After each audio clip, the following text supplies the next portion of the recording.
dawn's early light, what so proudly we hailed at the twilight's last gleaming,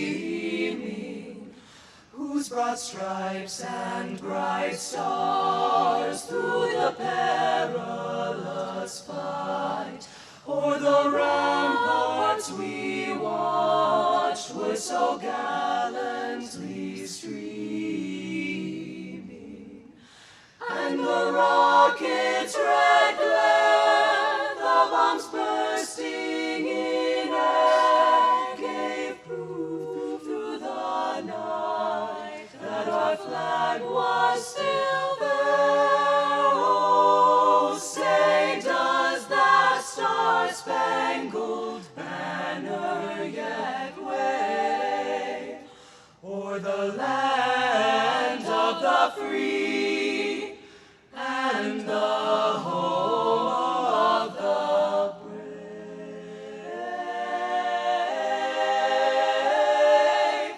the brave.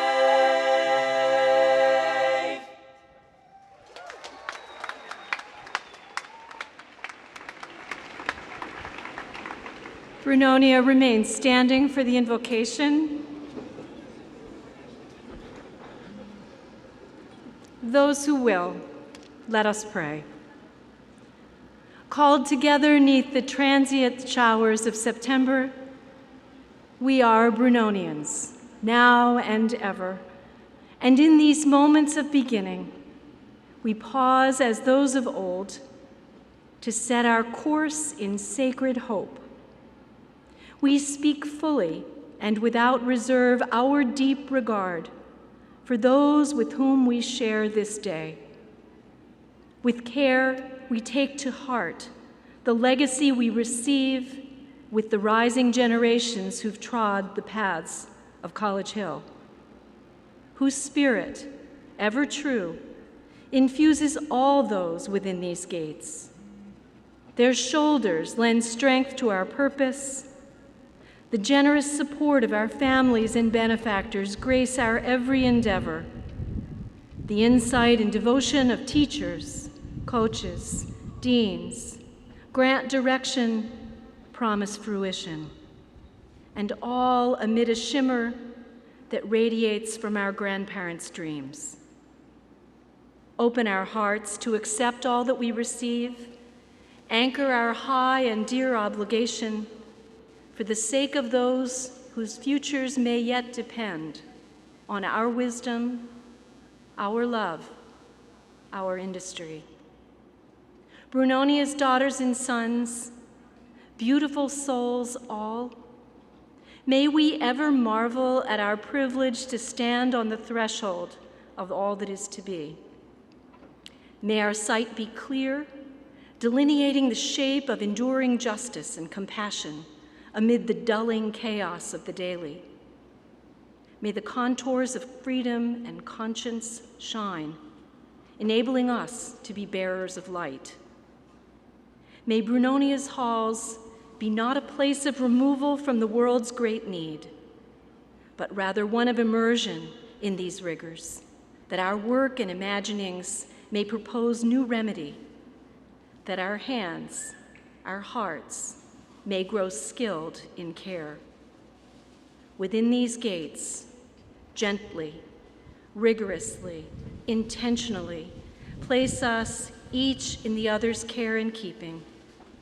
And may we ever respond to this rare privilege by striving to become a blessing, each in the life of the other and in the life of a beloved world, discharging always the offices of life with usefulness and reputation. Amen. Please be seated.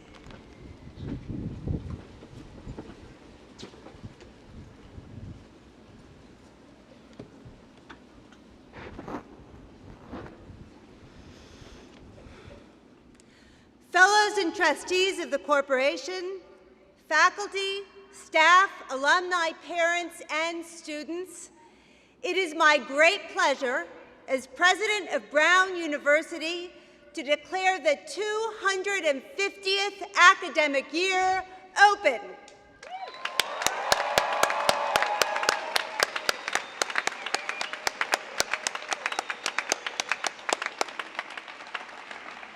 I extend a special welcome to the members of the entering classes of the graduate school, the medical school, and the college. Among them are 124 dedicated medical school students, 639 creative and talented master's and doctoral students, 9 brilliant RUE scholars, 70 very wise and perceptive transfer students, and of course, 1,550 exceptional first-year students who helped to make up the phenomenal class of 2017. Welcome to you all.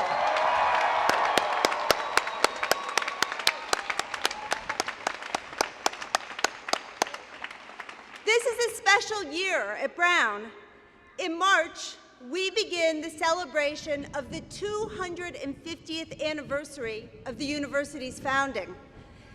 Because history is in the air, and some wind too, I would like to remind you of the events that led to the beginnings of this remarkable university. As our 70 Rhode Island natives of the class of 2017 know, Rhode Islanders are fiercely proud of this state's distinctive contributions to American history. And rightly so. The reason we are here today on College Hill stems back to Roger Williams, the founder of Rhode Island. His trip here was unlike the recent journeys many of you made from your homes to Brown. He came from Massachusetts by canoe. He landed his boat on one side of College Hill, sort of down that way, near the Dunkin' Donuts on Gano Street, before heading around to the other side and establishing his homestead near the location of the Roger Williams National Memorial. Williams came here under difficult circumstances. He had been banished by the leaders of Massachusetts for his heretical opinions, the peculiar view that Indians ought to own title to their own land, and the audacious belief that religion and government should be separate. After Williams arrived, he made an essential decision to permit others to join him, whether they agreed with his opinions or not. Quakers and Jews and writers and printers who couldn't work within Boston's tight strictures.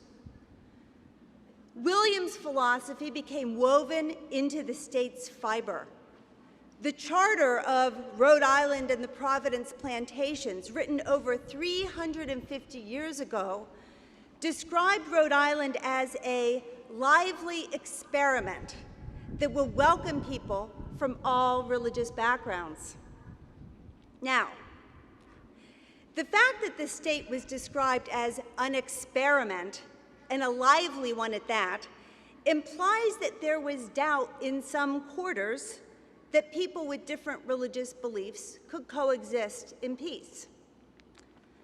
But although the state has had its share of raucous and difficult moments, the experiment was successful.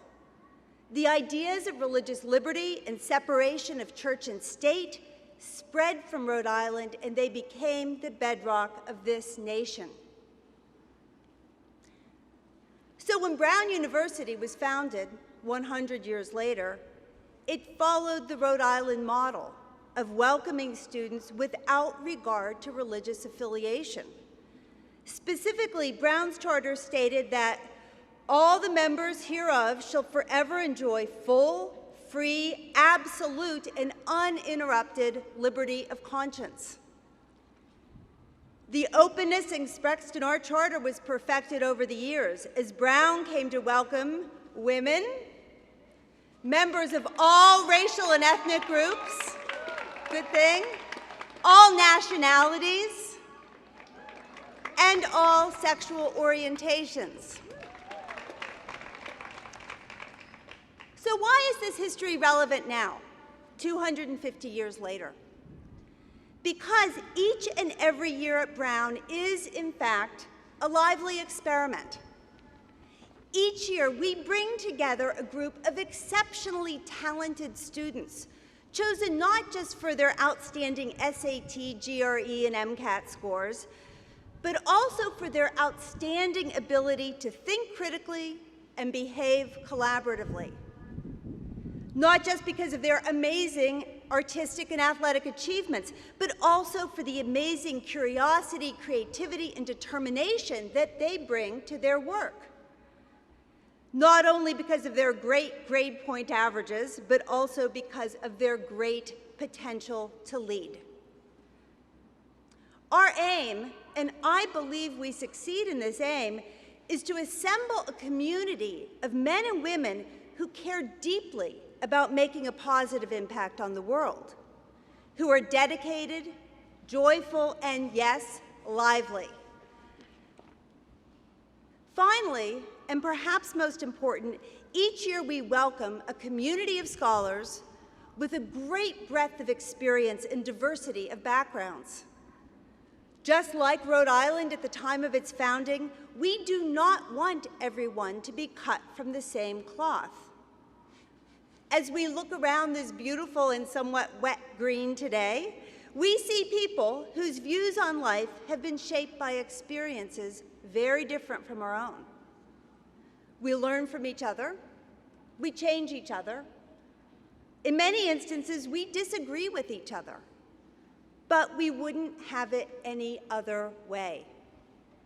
Because we know that it's only through regular and personal interactions with people who are different from ourselves that we develop our values, hone our senses of empathy, and define the people we want to be. I noted before that the experiment of Rhode Island was a success. However, we see similar experiments around the world that do not fare as well. Just in the past months, the optimism that came with the Arab Spring has been replaced by great concern about the future of Egypt and sorrow at the loss of life in Syria. As the experience of the United States and many other great nations shows, it is not a quick or simple process to build societies founded on the ideals of liberty and tolerance. It takes the dedicated perseverance of people who can see beyond their own intellectual and cultural boundaries and who have the courage to act on their beliefs. My best hope for members of this community is that your time at Brown will help you become such people. If that happens, our lively experiment will truly have been a success.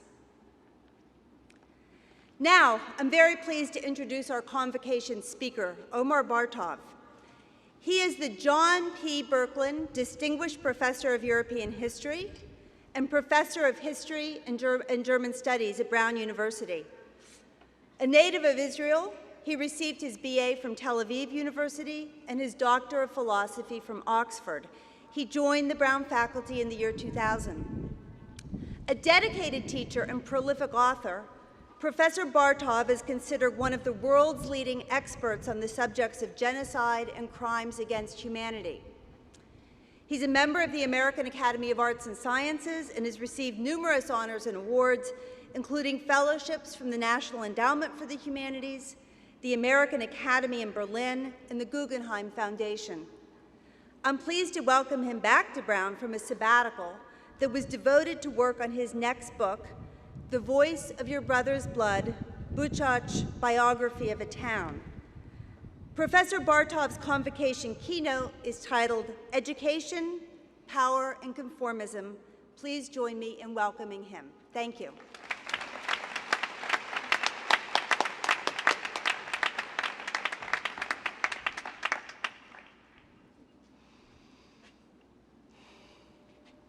President Paxson, Provost Schlissel, esteemed members of the Brown Corporation, faculty colleagues, members of the Brown community, parents, and most especially, class of 2017, welcome to Brown.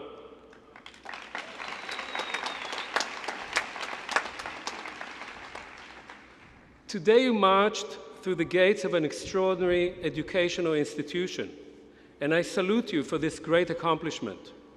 It is, of course, only the beginning of a long road as you try to forge your own unique futures. But it is a good beginning, one of the best that anyone, anywhere, could hope for, and you should make the most of it. You will be told, as I'm sure you have already heard many times, how lucky and privileged you are to have come here. And this is true. But today, I want to talk about what it actually means to make the most of it. What is it that one should do with the privilege of a superior education? You will spend 4 years here, and I suspect that most of you will, in your own unique way, make the most of it. But in what way will you be different in 2017?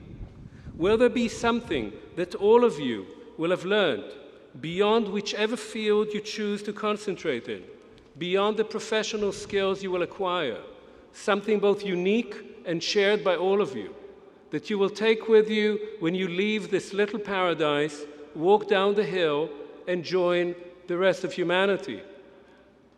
You all know, because otherwise you would in all likelihood not be here in the first place, that education gives knowledge, and knowledge is power. And power, the power to bring out the best in yourselves and to leave your mark on the world, to make a difference, to count, to matter, to make and to change, that is a wonderful quality to gain. The power of self-expression, of understanding, of insight, of creativity is enhanced and focused through gaining knowledge, combined with your unique innate gifts and talents. But education, the framework through which you gain such knowledge, and consequently, the kind of knowledge you acquire, work in two contradictory ways. One of these you are familiar with. College will open up your minds by letting you know how little you know, and then teaching you more than you ever expected. Education will help you understand what you had not understood before. It will invariably leave you with more unanswered questions than you had ever imagined before coming here. And yet education is also a system of teaching, of inculcating methods and instilling ideas, of internalizing rules and regulations about what should be studied, how it should be studied, and what are the acceptable ways of understanding the world as it is revealed to us through these paradigms. In this sense, education both opens the mind and determines its direction. It is liberating and conformist. It liberates us of ignorance, narrow-mindedness, the confines of our limited experience and vision. But it also creates its own universe of values and perceptions, rights and wrongs. It is never independent of the context within which it is offered and reflects in myriad ways the worldview of its time and place. In other words, education socializes, makes you fit for society according to the established criteria of that society at that given time and place. In this sense, at its core, conformism inherently sets limits to knowledge, since it tempts us to stay within the accepted paradigms and warns us of the dangers of breaking out of them, dangers personal and collective. There are times in which conformism has a particularly strong hold on education, culture, politics, representations. There are times when anti-conformist forces undermine existing systems and paradigms. The former are less creative, the latter are more creative. But nonconformism breeds just as much as it is the product of uncertainty, anxiety, turmoil, at times also violence. Conversely, conformism seems to offer order, tranquility, peace of mind, and a certain path into the future. Yet conformism has also sustained the most violent and destructive systems in the modern and pre-modern world, while nonconformism has resisted them on an individual and collective level. Conformism comes in all shapes and colors, and so does its opposite. It means accepting what your teachers say rather than arguing with them, using euphemisms without inquiring what hides behind them, accepting that there are specific paths to a good life without asking what are the alternative paths and what is a good life, striving to carve your own niche in the world without asking whether you want to reside there, accepting that the growing gap between the haves and the have-nots in the United States, as in much of the rest of the world, is inevitable and unstoppable, that politics and cynicism are synonymous. Activism is at best a youthful pastime and at worst a distraction from pursuing a career, that war is a normal part of politics, especially as long as others wage it. Conformism ultimately kills creativity, deadens sensibility, and undermines democracy. It is a thing to be resisted, even at the price, perhaps especially at the price, of disrupting the very system from which we all benefit. The book you have all read before coming here today, Eyal Press's Beautiful Souls, takes as its motto a line from Susan Sontag. At the center of our moral life and our moral imagination are the great models of resistance, the great stories of those who have said no. Eyal Press tells us 4 stories of men and women who, even as they were part and parcel of their societies, shared their values, ideas, and ambitions, at a certain point, for very different reasons, decided to act differently, refused to conform, to go with the rest.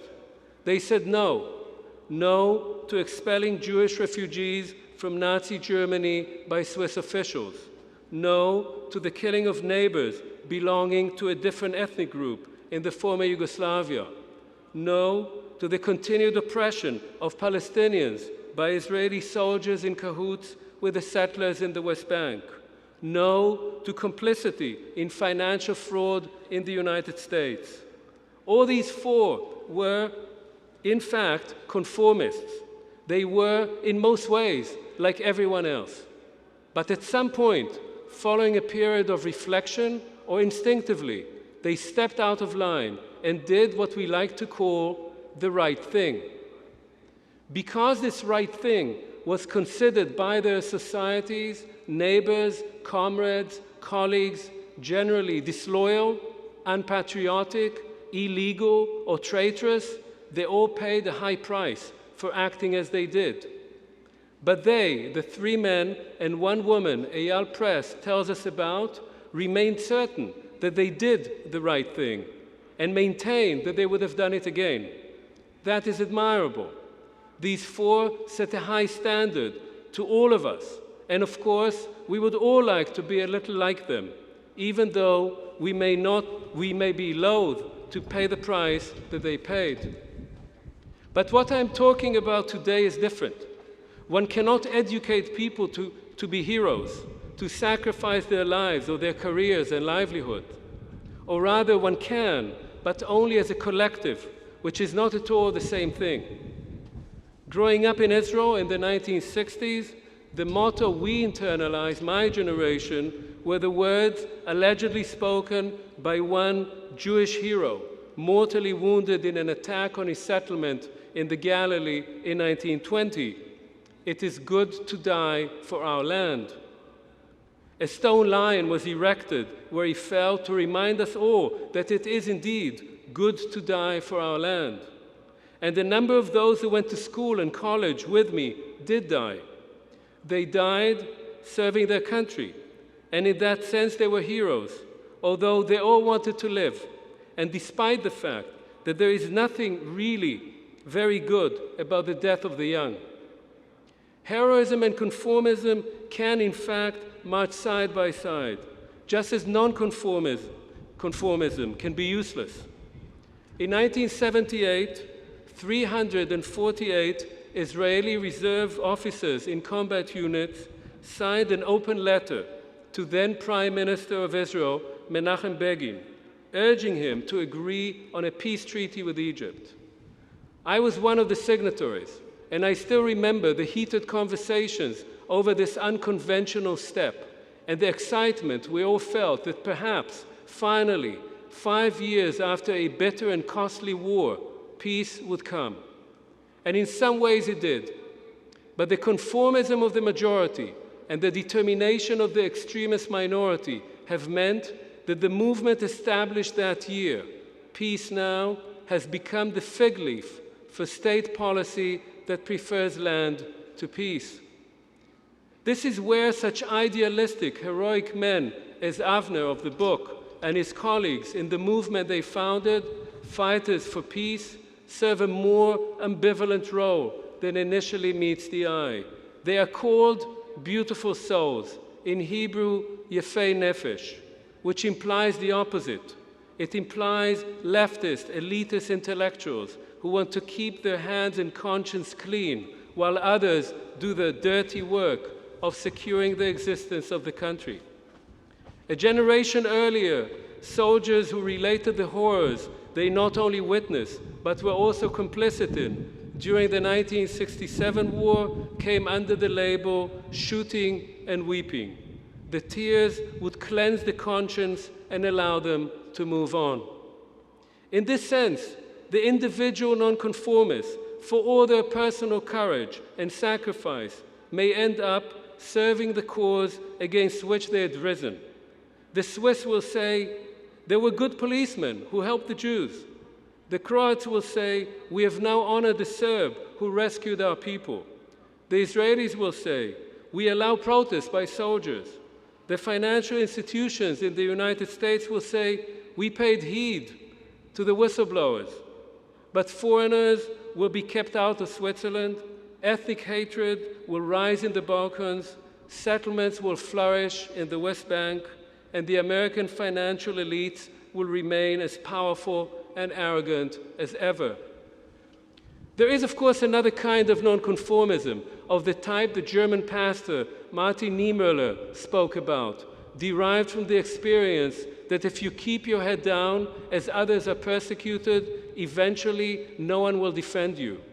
In Nazi Germany, he wrote, first, they came for the communists, and I did not speak out because I was not a communist. Then they came for the trade unionists, and I did not speak out because I was not a trade unionist. Then they came for the Jews, and I did not speak out because I was not a Jew. Then they came for me, and there was no one left to speak out for me. We, of course, live very far from these realities. Here, no one will bang on our door in the dead of night and drag us to a concentration camp or an execution. Yet the instinct of conformism, of going along because of the benefits attached and because protesting has a price, burrows into the very foundations of society, undermines it from within, robbing it of its spirit and independence, and providing a growing space for mediocrity and corruption. The role of education is first and foremost to teach us to question the very rules and regulations, conventions and unspoken assumptions upon which our society is based, not in order to undermine it, but in order to find, acknowledge, and repair the cracks, expose the hypocrisy, and restore the balance necessary for a healthy society to generate new ideas, greater optimism, and more secure, yes, happier existence for more. This is all easier said than done, of course. But let me be frank. I have taught many bright, optimistic, and ambitious young women and men here at Brown since coming more than a dozen years ago here. I have always admired their energy, will to learn, curiosity, and enthusiasm, but I have not encountered much of a rebellious spirit. The 19th century French politician and Prime Minister François Guizot is said to have uttered, "Not to be a Republican at 20 is proof of want of heart. To be one at 30 is proof of want of head." Those who do not rebel in their youth will never develop the instincts that in their more mature years will add compassion to knowledge, a recollection of idealism to the eroding effects of experience, and a sense of suspicion in the face of empty rhetoric and euphemism. But rebellion against what? A defiant but misdirected spirit can be as harmful as a youthful soul confined in a prison of rules and regulations. In order to know what to rebel against, you first have to learn, which is why you came here. It is only through learning that you begin to discern between truth and falsehood, appearance and reality, honesty and deception. But discern you must. At times, you will not know. Do I insist on my principles, on my truth, even if I have to defy the consensus? And if I do so, do I take satisfaction at being right but alone, or do I try to sway others to see things as I do? Can I be wrong or selfish? Should I abandon my self-interest and join the collective in solidarity, or will I be betraying myself? For you will be told, be yourself. But when facing such situation, which one is your true self? Are you the one who chose one path over another? And would you have been different had you made another choice? No one will be able to answer these questions for you. But as long as you keep asking them, you will keep learning.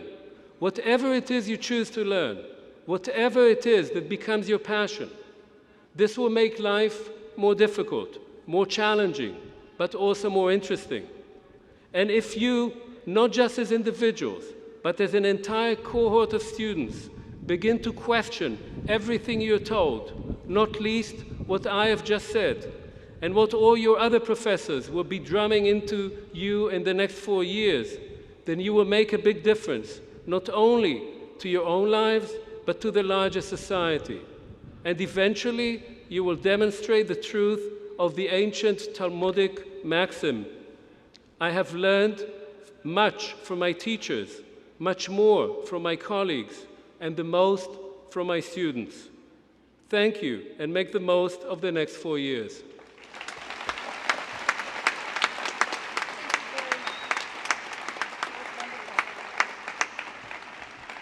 Thank you, Professor Bartov. And thanks to all of you for joining us at this year's Opening Convocation. Earlier, I said that each year at Brown is an experiment. We never know exactly what the year will bring, what discoveries will be made, what contributions members of our community will make to society. So, what's the likelihood that the experiment fails this year? Looking out at all of you today, I can say with complete confidence, not one chance. So welcome to Brown, have a great year, and please join me in singing, join the higher keys in singing Brown's alma mater before you go. Thank you very much.